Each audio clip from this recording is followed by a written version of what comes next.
The tragedy of മെക്ബത്ത് എന്ന് പറയുന്ന ഈ ഒരു ചിത്രം നമ്മൾ സ്ഥിരം കാണുന്ന ടൈപ്പിലുള്ള ഒരു പടമല്ല. ഇപ്പോൾ നമ്മൾ കേട്ട് ശീലിച്ചിട്ടുള്ള, നമ്മൾ പണ്ട് കേട്ട ആ ഒരു ക്ലാസിക് കഥയുടെ ഒരു മോഡേണൈസ്ഡ് വേർഷനാണിത്. മെക്ബത്തിന് ഒരുപാട് അഡാപ്റ്റേഷൻ വന്നിട്ടുണ്ട്. ഇപ്പോൾ പ്രധാനമായിട്ട് എടുത്തു പറയുവാണെങ്കിൽ ഇതേ പേരിൽ റോമൻ പൊളാൻസ്കി ഒരു പടം എടുത്തിട്ടുണ്ട്, അക്കിര കുറുസവയുടെ ത്രോൺ ഓഫ് ബ്ലഡ്. പിന്നെ 2015 വന്ന മെക്ബത്ത്. പിന്നെ ഹിന്ദിയിലാണെങ്കിൽ മക്ബൂള്, വിശാൽ ഭരദ്വാജിന്റെ. ഈവൻ മലയാളത്തിൽ പോലും വീരം. ഇതുകൂടാതെ നമ്മുടെ ദിലീഷ് പോത്തന്റെ ജോജിയും ഈ ഒരു മക്ബത്ത് സ്റ്റോറിയാണ്. എന്നാൽ കംപ്ലീറ്റ്ലി വേറൊരു കോണ്ടസ്റ്റിൽ പറഞ്ഞു എന്ന് മാത്രം. സോ 60s നമ്മുടെ ഷേക്സ്പിയർ എഴുതിയ ആ ഒരു സ്റ്റോറിയുടെ പക്ക അഡാപ്റ്റേഷനാണ് ഈ ഒരു പടം. So this is cinema trailer and we gonna talk about the tragedy of മെക്ബത്ത്.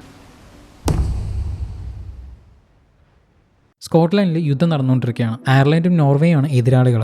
യുദ്ധം എന്താകും ഏതാകും എന്ന് പറയുന്ന ടെൻഷനിലാണ് രാജാവുള്ളത്. ഇദ്ദേഹമാണ് രാജാവായിട്ടുള്ള കിങ് ഡങ്കൻ. തൊട്ട് ബാക്കിൽ നിൽക്കുന്ന അദ്ദേഹത്തിന്റെ മകനാണ് മാൽക്കം. അപ്പോൾ രാജാവിനെ കാണാൻ ഒരു ദൂതം വരികയാണ്. നമ്മളെ കൂടെ നിന്ന് ചതിച്ച ദ്രോഹി ഉൾപ്പെടെ എതിരാളികൾ എല്ലാവരെയും ധീരനായ മെക്ബത്തിന്റെ നേതൃത്വത്തിൽ കീഴ്പ്പെടുത്തിയിരിക്കുകയാണ്. യുദ്ധം നമ്മൾ ജയിച്ചു എന്ന് പറഞ്ഞ് രാജാവിനോട് പറയുന്നു. ഈ മെക്ബത്തും കൂട്ടനും എവിടെയാണെന്ന് ചോദിക്കുമ്പോൾ അവർ വന്നുകൊണ്ടിരിക്കുകയാണെന്നാണ് പറയുന്നത്. അവിടെ കേട്ടതിൽ അടുത്ത ഷോട്ടിൽ നമ്മുടെ മെക്ബത്തിനെ കാണിക്കുന്നു. ഇവരിപ്പോൾ തിരിച്ച് നാട്ടിലോട്ട് വന്നുകൊണ്ടിരിക്കുകയാണ്. കൂടെ വരുന്നത് ഇദ്ദേഹത്തിന്റെ ഉറ്റ സുഹൃത്തായിട്ടുള്ള ബാങ്കു ആണ്. ഇങ്ങനെ ഇവർ അതും ഇതും സംസാരിച്ച് ഫ്രണ്ടിലോട്ട് വരുന്ന സമയത്താണ് ഇവരൊരു സ്ത്രീയെ കാണുന്നത്, ഒരു വയസ്സായിട്ടുള്ള ഒരു സ്ത്രീ. സോ പുള്ളിക്കാരി ബേസിക്കലി ഒരു വിച്ചാണ്, ഒരു മന്ത്രവാദിനിയാണ്. പുള്ളിക്കാരത്തെ കാണാൻ തന്നെ ഭയങ്കര ക്രീപ്പിയാണ്. അത് മാത്രമല്ല, ആ സ്ത്രീ നിൽക്കുന്നതിന്റെ തൊട്ട് ഫ്രണ്ടിലായിട്ട് കുറച്ച് വെള്ളം കെട്ടി നിൽക്കുന്നുണ്ട്. അതിൽ റിഫ്ലക്ഷൻ ആയിട്ട് ഈ സ്ത്രീയുടെ ഒരു റിഫ്ലക്ഷൻ പോരാ തന്നെ 2 റിഫ്ലക്ഷൻ അവിടെ കാണുകയാണ്. ഇതും പോരാ തന്നെ ഇവന്റെ പേര് മെക്ബത്ത് എന്ന് വിളിച്ചിട്ട് ഭാവി രാജാവാകാൻ പോകുന്ന മെക്ബത്തിന് എന്റെ പ്രണാമം എന്ന് പറഞ്ഞ ഈ സ്ത്രീ പറയുന്നു. ഇതും കൂടെ കേട്ടപ്പോൾ ഇവർ രണ്ടുപേരും അങ്ങ് വല്ലാണ്ട് ഷോക്കാവുന്നു. എന്നാൽ ഇത് കണ്ടുകൊണ്ടിരിക്കുന്ന മെക്ബത്തിന്റെ കൂട്ടുകാരൻ ബാങ്കോ അവൻ ഇത് വലിയ തള്ള ഉടായ്പ പറയാന്ന് ഓർത്തിട്ട് നിങ്ങൾ അവനെ മാത്രം പ്രവചിക്കാതെ എന്നെയും കൂടെ അങ്ങ് ചേർത്ത് പ്രവചിക്കുക. അവൻ അടുത്ത രാജാവാണെങ്കിൽ ഞാൻ ആരാവും? നീയും മെക്ബത്തിന്റെ അത്രയൊന്നും എത്തത്തില്ലെങ്കിലും നീയും കുഴപ്പമില്ലാതെ പോകും. എന്നാൽ നിന്റെ മകന് രാജാവാകാനുള്ള നല്ല സാധ്യതയുണ്ട്. അല്ല, ഇതൊക്കെ നിങ്ങൾക്ക് എങ്ങനെ അറിയുന്നതെന്ന് പറഞ്ഞ മെക്ബത്ത്, നിന്നെ പറ്റിയുള്ള എല്ലാ കാര്യവും എനിക്കറിയാം. യുദ്ധം ജയിച്ചതുകൊണ്ട് രാജാവ് നിനക്കൊരു സമ്മാനം തരും. ഗ്ലെയിമിസ് കൂടാതെ കോഡോറും നിന്റെ കീഴിലായിരിക്കും. ആ ടൈറ്റിൽ കിട്ടി കുറച്ച് നാളിലൂടെ തന്നെ നീ രാജാവായിട്ടും മാറും. എന്നാൽ മെക്ബത്തിന് ഇതൊന്നും അങ്ങ് ഉൾക്കൊള്ളാൻ പറ്റിയില്ല. എന്നാൽ നിങ്ങൾ ബാക്കി കൂടെ പ്രവചിക്കാന്ന മട്ടിൽ ഇവർ ചോദിച്ചപ്പോൾ ഇവരുടെ കൺമുമ്പിൽ വെച്ച് തന്നെ ആ ഒരാൾ 3 ആയിട്ട് മാറി അവിടെ നിന്ന് മാഞ്ഞ് മറഞ്ഞു പോവുകയാണ്. ഇവരിപ്പോൾ എന്താ കണ്ടത് ഏതാ കണ്ടതെന്ന് പോലും ഇവർക്ക് പറയുന്നില്ല. അങ്ങനെ ഇവരും തിരിച്ച് രാജ്യത്തോട്ട് എത്തുന്നു. കുറച്ച് കഴിഞ്ഞപ്പോൾ രാജാവിന്റെ ഒരു അറിയിപ്പ് ഇവന്റെ അടുത്ത് എത്തുകയാണ്. യുദ്ധം ജയിച്ചതിനെ തുടർന്ന് പുതിയൊരു സ്ഥാനം ഇവന് കൊടുക്കുകയാണ്. തെയ്ൻ ഓഫ് കോഡോർ. അതായത് കോഡോർ എന്ന് പറയുന്ന ആ ഒരു സ്ഥലത്തിന്റെ ഒരു ഡ്യൂക്ക് പോലെ, ആ സ്ഥലത്തിന്റെ ഒരു പ്രജാപതി അല്ലെങ്കിൽ ഒരു നാടുവാഴിയെ പോലെ. ഇതിന് കീഴിൽ ആൾറെഡി ഗ്ലെയിമിസ് എന്ന് പറയുന്ന സ്ഥലമുണ്ട്. ഇത് കൂടാതെയാണ് കോഡോർ ഇദ്ദേഹത്തിന് സമ്മാനിക്കുന്നത്. സോ ഇതേ കാര്യം തന്നെയാണ് മുമ്പ് വിച്ചും പറഞ്ഞിട്ടുണ്ടായിരുന്നത്. നിനക്ക് രാജാവ് പുതിയൊരു സമ്മാനം തരും, അത് ഇതായിരിക്കും എന്ന് പറഞ്ഞു. അപ്പോൾ അവർ പറയുന്നതെല്ലാം സംഭവിക്കുന്നുണ്ടല്ലോ എന്ന് പറയുന്ന ഒരു തോട്ട് ഇവന്റെ ഉള്ളിൽ വരുന്നു. കൂട്ടുകാരനും ഇതെല്ലാം കാണുന്നുണ്ട്, പക്ഷെ അവൻ എന്ത് പറയണം എന്ന് അറിയുന്നില്ല. എന്നാൽ മെക്ബത്തിന്റെ ഉള്ളിൽ ഈ കാര്യം തന്നെ ഇങ്ങനെ കറങ്ങിക്കൊണ്ടിരിക്കുക. അപ്പോൾ അവൻ എന്ത് ചെയ്തു, ഇവന്റെ ഭാര്യയ്ക്ക് ഈ ഒരു നടന്ന കാര്യം എല്ലാം തന്നെ എഴുതുന്നു, കത്തെഴുതു. രാവിലെ യുദ്ധം കഴിഞ്ഞ് വന്നപ്പോൾ ഈ ഒരു വെച്ചും ഇവരുടെ പ്രോഫസിയും എല്ലാ കാര്യങ്ങളും ആ ഒരു കത്തിൽ എഴുതി അയച്ചു കൊടുക്കുന്നു. എന്നാൽ ഈ ഒരു ലെറ്റർ വായിച്ച് ഈ ഒരു വിവരമെല്ലാം മനസ്സിലാക്കുന്ന ലേഡി മെക്ബത്ത് ഈ പ്രോഫസി പ്രകാരമാണെങ്കിൽ അടുത്ത ക്വീൻ ഞാനല്ലേ, നമ്മുടെ ലൈഫ് തന്നെ ചേഞ്ച് ആവാൻ പോവാണല്ലോ എന്ന് പറയുന്ന ഒരു എക്സൈറ്റ്മെന്റ് ആണ് ഇവൾക്ക്. ഇവളങ്ങ് ഉറപ്പിക്കും അടുത്ത രാജ്ഞി ഞാനാണെന്ന് പറഞ്ഞു. അവിടെ കെട്ടിയതിൽ രാജാവിനെ കാണാൻ വേണ്ടി നമ്മുടെ മെക്ബത്തും ബാങ്കുവും വരികയാണ്. മെക്ബത്ത്, നീ ഒരു ധീരനായ ഒരു യോദ്ധാവാണ്, അതുകൊണ്ടാണ് തെയ്ൻ ഓഫ് കോഡോർ എന്ന ടൈറ്റിൽ നിനക്ക് നൽകിയതും. കൂടെ തന്നെ 2ാം തലപതിയായിട്ടുള്ള ഇവന്റെ കൂട്ടുകാരനായ ബാങ്കുവിനെ അഭിനന്ദിക്കുന്നുണ്ട്. എന്നാൽ അത് മാത്രമല്ല, അവിടെ വെച്ച് തന്നെ തനിക്ക് ശേഷം ആരായിരിക്കും തന്റെ സ്വന്തം മകനായിട്ടുള്ള മാൽക്കമാണ് രാജാവാകാൻ വേണ്ടി പോകുന്നത് എന്നും അവിടെ അനൗൺസ് ചെയ്യാണ്. എന്നാൽ ഇത് കാണുന്ന നമ്മുടെ മെക്ബത്തിന് തീരെ ഉൾക്കൊള്ളാൻ പറ്റുന്നില്ല. കാരണം മാൽക്കം ചെറിയൊരു പയ്യനാണ്, അവൻ അധികം എക്സ്പീരിയൻസ് ഒന്നുമില്ല. പിന്നെ താൻ രാജാവാകും എന്ന് പറയുന്ന ഒരു പ്രോഫസിയും മൈൻഡിലുള്ളത് കൊണ്ട് ഇതൊന്നും ഉൾക്കൊള്ളാൻ അദ്ദേഹത്തിന് സാധിക്കുന്നില്ല.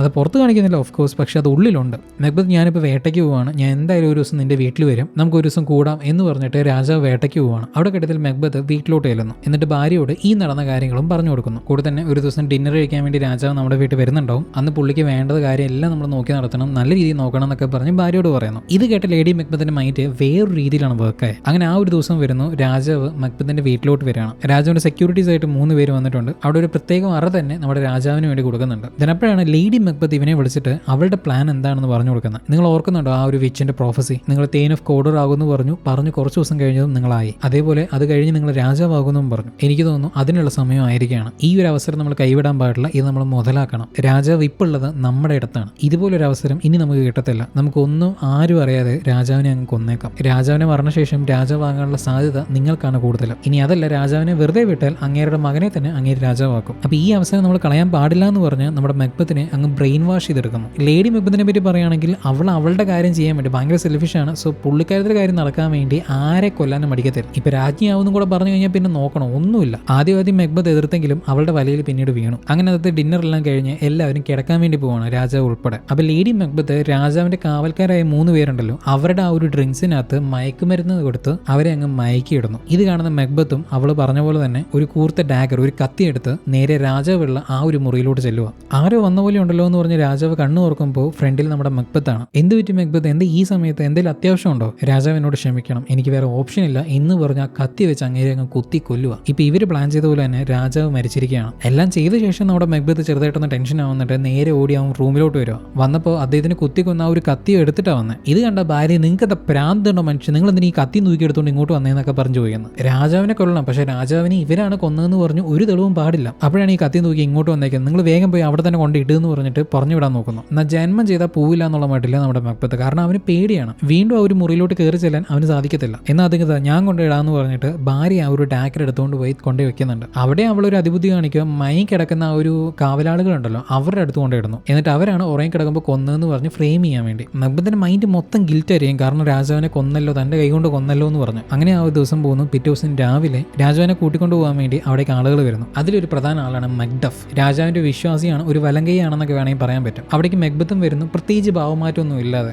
ആ എന്നോണ്ടോ സുഖമല്ലേ എന്ന് പറയുന്ന രീതിയിൽ ഒന്നും പ്രത്യേകിച്ച് സംഭവിക്കാത്ത രീതിയിൽ കൂളായിട്ട് ബിഹേവ് ചെയ്യുന്നു. അപ്പൊ ആ സമയം അവിടേക്ക് കാവലാളികൾ ഒരാൾ ബോധം തെളിഞ്ഞു വരുന്നുണ്ട്. ബോധം തെളിഞ്ഞെന്ന് പറയാൻ പറ്റില്ല, കാരണം മുമ്പിൽ നിൽക്കുന്ന മെഗ്ഡഫ് ആണെന്ന് പോലും അവൻ അറിയുന്നില്ലായിരുന്നു. രാജാവിന്റെ കാവലാളികളാണോ കുടിച്ചിരിക്കുന്നത് എന്നുള്ള മട്ടിൽ ഇവനിങ്ങനെ നിൽക്കുന്നു. അങ്ങനെ ഇദ്ദേഹം ചെന്ന് രാജാവിനെ അവിടെ ചെന്ന് വിളിക്കുന്ന സമയത്താണ് അവിടെ കിങ് ഡങ്കൺ മരിച്ചു കിടക്കുകയാണ്. ഇത് കണ്ടത് മക്ഡഫ് അങ്ങ് ബഹളം ഉണ്ടാക്കുക. ഇത് കണ്ട മെഗ്ബത്ത് അവന്റെ ആക്ടിങ് തുടങ്ങുകയാണ്. നേരെ ആ ഒരു കാവലാളികളുണ്ടല്ലോ അവരുടെ മുറി ചെന്ന് നോക്കുന്ന പോലെ നോക്കുന്നു. അവിടെ താഴെ കത്തി കണ്ടു. അപ്പൊ ഇവരാണ് കൊന്നതെന്ന് പറഞ്ഞ് കാവലാളികൾ 3 പേരെയും നമ്മുടെ മെഗ്ബത്ത് കുത്തിക്കൊല്ലുന്നുണ്ട്. എന്നിട്ട് താഴെ ഉണ്ടായിരുന്നവരോട് ഇത് അയൽ രാജ്യത്തിന് ചതിയാണ്, ഇവന്മാരാണ് നമ്മുടെ രാജാവിനെ കൊന്നേക്കുന്നത്, ഇവരുടെ മുറിയിൽ നിന്ന് കത്തി കിട്ടി, ഞാൻ ഒന്നും നോക്കിയില്ല, ഞാൻ 3 എണ്ണത്തിനെ കൊന്നു കളഞ്ഞു. എന്നാൽ ഈ ഒരു കഥ വിശ്വസിക്കാൻ മെഗ്ഡഫ് തയ്യാറാവുന്നില്ല. കാരണം എന്താണ് ശരിക്കും സംഭവിച്ചതെന്ന് ചോദിച്ചറിയാനുള്ള ഗ്യാപ്പ് പോലും ഇവർക്ക് കിട്ടിയില്ല. സ്വന്തം അച്ഛൻ എന്നതിന് പുറമെ ഒരു രാജാവിനെ പോലും കൊല്ലാൻ ഇവിടെ ആളുണ്ടെങ്കിൽ തന്റെ ജീവൻ ഇവിടെ സുരക്ഷിതമല്ല എന്ന് വിചാരിച്ചിട്ട് മാൽക്കം വേഗം തന്നെ നാട് വിട്ടു പോകാൻ തീരുമാനിക്കുകയാണ്. അങ്ങനെ ഇംഗ്ലണ്ടിലോട്ട് പോകുന്നു. ഇപ്പൊ സഭ മൊത്തം ഇളകുന്നു, കാരണം അടുത്ത രാജാവില്ല. അങ്ങനെ മന്ത്രിസഭ വിളിച്ചു കൂട്ടി നല്ല യോഗ്യതയുള്ള അടുത്ത ആൾ ആരാണെന്ന് നോക്കുകയാണ്. അത് നമ്മുടെ മെഗ്ബത്താണ്. അങ്ങനെ ഇവൻ എന്താഗ്രഹിച്ചോ അത് നടക്കുകയാണ്. സ്കോട്ട്ലൻഡ് രാജാവായിട്ട് മെഗ്ബത്ത് മാറുന്നു. മെഗ്ഡഫ് എന്തായാലും ഇവന്റെ കൂടെ നിൽക്കാൻ പോകുന്നില്ല എന്ന് ഇവനെ നല്ലപോലെ അറിയായിരുന്നു. പക്ഷെ ഇവിടെ വന്ന അടുത്ത പ്രശ്നം എന്താണെന്ന് വെച്ച് കഴിഞ്ഞാൽ ഇവന്റെ കൂട്ടുകാരനാണ്. കാരണം അന്ന് ആ ഒരു വിച്ച് പറഞ്ഞ ആ ഒരു കാര്യങ്ങളല്ല, ആ ഒരു പ്രോഫസി കറക്റ്റായിട്ട് നടക്കുന്നുണ്ട്. ഇത് ശരിക്കും പ്രോഫസി കാരണം നടക്കുന്നതാണോ അതോ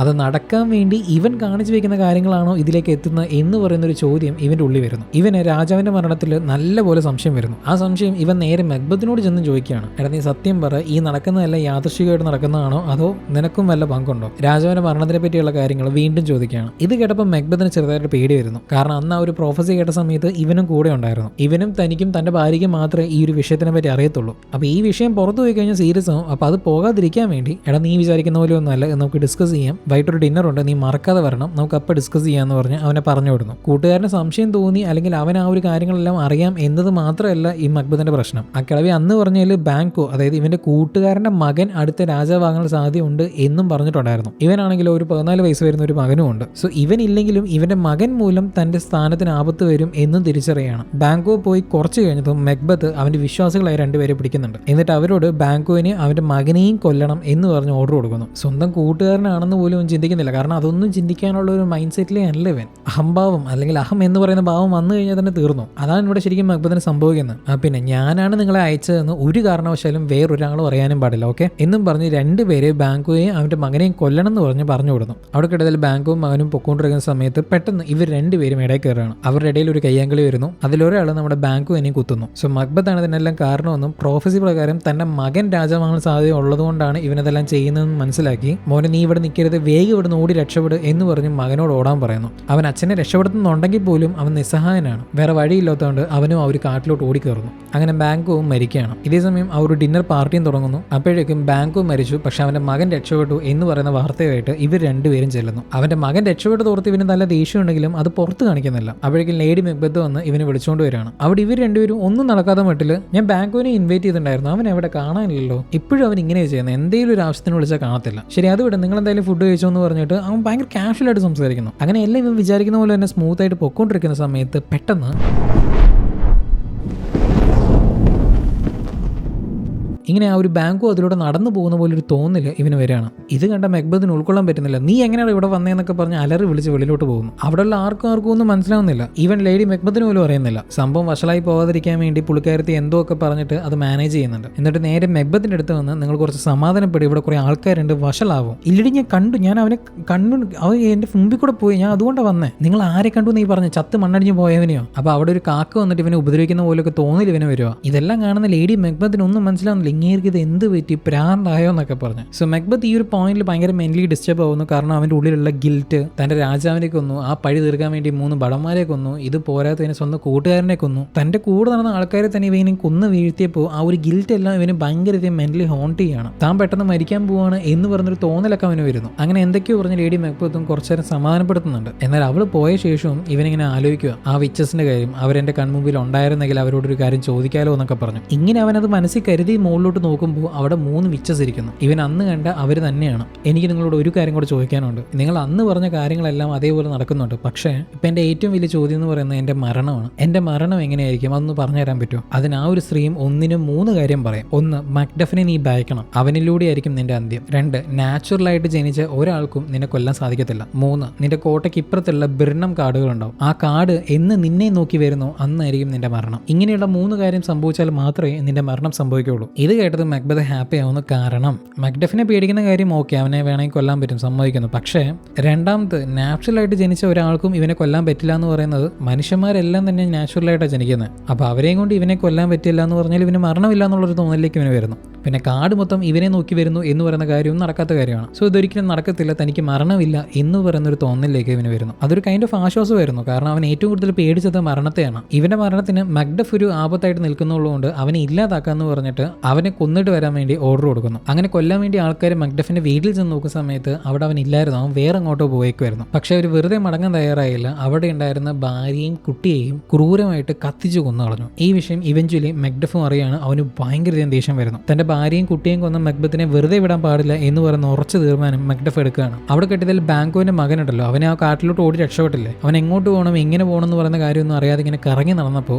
രാജാവായി ഉണ്ടായിരുന്ന കിങ് ഡങ്കന്റെ ഒരു വിശ്വാസി ഉണ്ടായിരുന്നു, അദ്ദേഹത്തിന്റെ കൺമുമ്പിൽ പെടുന്നു. ഇപ്പോഴാണ് ഇദ്ദേഹത്തിനും ഈ ഒരു കാര്യങ്ങളെല്ലാം മനസ്സിലാവുന്നത്, ഇതിന്റെ എല്ലാം കാരണം മക്ബത്ത് ആണെന്ന്. ഇനിയും അവൻ രാജാവായി തുടർന്നു കഴിഞ്ഞാൽ അതൊരിക്കലും നല്ലതല്ല എന്നൊരു കാര്യം ഇദ്ദേഹം തിരിച്ചറിയുന്നു. തുടർന്ന് ഇദ്ദേഹം നേരെ ചെന്ന് മാൽക്കമിനെ മീറ്റ് ചെയ്യുന്നു. അവിടെ തന്നെ മക്ഡഫും ഉണ്ടായിരുന്നു. സോ ഇവർക്കെല്ലാം ഏതാണ്ട് കാര്യങ്ങൾ മനസ്സിലായിട്ടുണ്ട്. എല്ലാത്തിനും കാരണം മക്ബത്താണ്. രാജാവിന്റെ മരണവും ബാങ്കുവിന്റെ മരണവും ഇപ്പോൾ മക്ഡഫിന്റെ ഫാമിലി കൊന്നു എല്ലാം തന്നെ മക്ബത്താണ് കാരണം. രാജാവാൻ വേണ്ടി, രാജ്യം കിട്ടാൻ വേണ്ടി അവൻ കാണിച്ചു കൂട്ടിയ കാര്യമാണ് ഇതെല്ലാം എന്ന് എല്ലാവർക്കും മനസ്സിലാവുന്നു. തുടർന്ന് മക്ബത്തിനെതിരെ ഒരു പട തന്നെ ഇവരുണ്ടാക്കാൻ തീരുമാനിക്കുകയാണ്. ഇതേസമയം ഇപ്പുറത്ത് നമ്മുടെ ലേഡി മക്ബത്ത് ഉണ്ടല്ലോ, കെട്ടുവിന് ഭ്രാന്തായോ എന്ന് ആലോചിച്ച് തന്നെ ഇവൾക്ക് ഭ്രാന്തായി.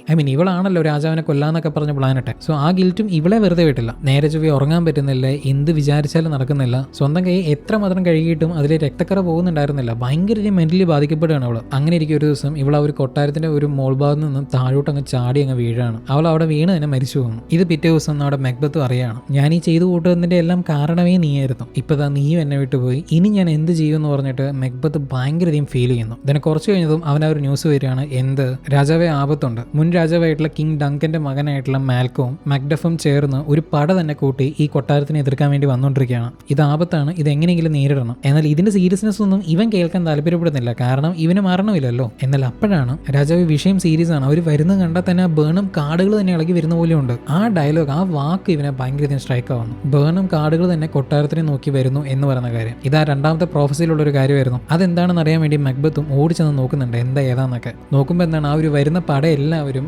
അവർക്കൊരു ഷീൽഡ് എന്ന രീതിയിൽ ആ ഒരു മരത്തിലെ ചില്ലകളുണ്ടല്ലോ അതൊക്കെ പൊക്കി പിടിച്ചാണ് വരുന്നത്. എല്ലാവരും ഇങ്ങനെ പൊക്കി പിടിച്ച് വരുന്നത് കാണുമ്പോൾ നമുക്ക് പെട്ടെന്ന് നോക്കുമ്പോൾ ആ ഒരു കാട് തന്നെ ഇങ്ങനെ ഇളകി വരുന്ന പോലെ ഒരു ഫീല് വരികയാണ്. മക്ഡഫും അതേപോലെ തന്നെ കാട് ഇളകി വരുന്നു എന്ന് പറയുന്ന 2 പ്രോഫസി നടന്നുകൊണ്ടിരിക്കുകയാണ്. ഇപ്പോഴും ഇവനൊരു ആശ്വാസമായിട്ട് നിൽക്കുന്നത് ആ ഒരു നാച്ചുറലി ജനിച്ച ഒരാൾക്കും ഇവനെ കൊല്ലാൻ പറ്റില്ല എന്ന് പറയുന്ന ഒരു കാര്യം മാത്രമാണ്. അപ്പോൾ വരുന്നവന്മാർ വരട്ടെ, നമുക്ക് വരുമ്പോൾ നോക്കാം എന്ന് പറഞ്ഞ മൈൻഡ് സെറ്റിലാണ് രാജാവുള്ളത്. തന്റെ കീഴിലുള്ള എല്ലാവരോടും എതിർക്കാനും ആവശ്യപ്പെടുകയാണ്. എന്നാൽ കുറച്ച് സമയത്തിനുള്ളിൽ തന്നെ മക്ഡഫിന്റെ പട ഈ ഒരു കൊട്ടാരത്തിൽ കയറി അവരിങ്ങനെ ഡൊമിനേറ്റ് ചെയ്യാണ്. മക്ബത്തും വെറുതെ ഇരുന്നില്ല, തനിക്ക് നേരെ വരുന്നവരെയും വെട്ടി വീഴ്ത്തിക്കൊണ്ടിരിക്കുവായിരുന്നു. അങ്ങനെ 2 സൈഡിൽ നിന്നും ഇങ്ങനെ ഒരു യുദ്ധം കയറിക്കൊണ്ടിരിക്കുന്നു. അറ്റ് സം പോയിന്റ് മക്ഡഫും മക്ബത്തും നേർക്ക് നേർ വരികയാണ്. കാര്യം എന്തൊക്കെ പറഞ്ഞാലും യുദ്ധത്തിൽ നമ്മുടെ മക്ബത്ത് കില്ലാടിയാണ്, അതിനൊരു സംശയമില്ല. പക്ഷെ ഇപ്പൊ തനിക്കെതിരെ നിൽക്കുന്നത് മക്ഡഫ് ആണെന്ന് മാത്രം. അവനും ഒട്ടും മോശമല്ല കേട്ടോ. തന്റെ ഭാര്യയും കുഞ്ഞിനെയും കൊന്നവനെ വെറുതെ വിടാൻ പറ്റില്ല എന്ന് പറയുന്ന ശബ്ദം എടുത്തിട്ടാണ് മക്ഡഫ് നിൽക്കുന്നത്. എങ്ങനെ പോയാലും നാച്ചുറലായിട്ട് ജനിച്ച ഒരാളെയും കൊണ്ടും എന്നെ കൊല്ലാൻ പറ്റില്ല എന്ന് പറയുന്ന അഹന്തയിൽ ഇവനും അത് മക്ഡഫിനോട് തുറന്നും പറയുന്നുണ്ട്, എടാ നിന്നെ കൊണ്ടൊന്നും എന്നെ കൊല്ലാൻ പറ്റില്ല. ഈവൻ ഈ ലോകത്തുള്ള മനുഷ്യന്മാർക്ക് ആർക്കും എന്നെ കൊല്ലാൻ പറ്റത്തില്ല, കാരണം നാച്ചുറലായിട്ട് ജനിച്ച ഒരാൾക്കും എന്നെ കൊല്ലാൻ പറ്റത്തില്ല, അതങ്ങനെയാണ്, അതങ്ങനെ നടക്കുള്ളൂ. അപ്പോഴാണ് നമ്മുടെ മെക്ഡഫ് തിരിച്ചൊരു കാര്യം പറഞ്ഞു കൊടുക്കുന്നത്. ഒരു കണക്കിന് നോക്കിയാൽ ഞാൻ നാച്ചുറലായിട്ട് ഈ ഭൂമിയിലേക്ക് ജനിച്ചു വീണവനല്ല,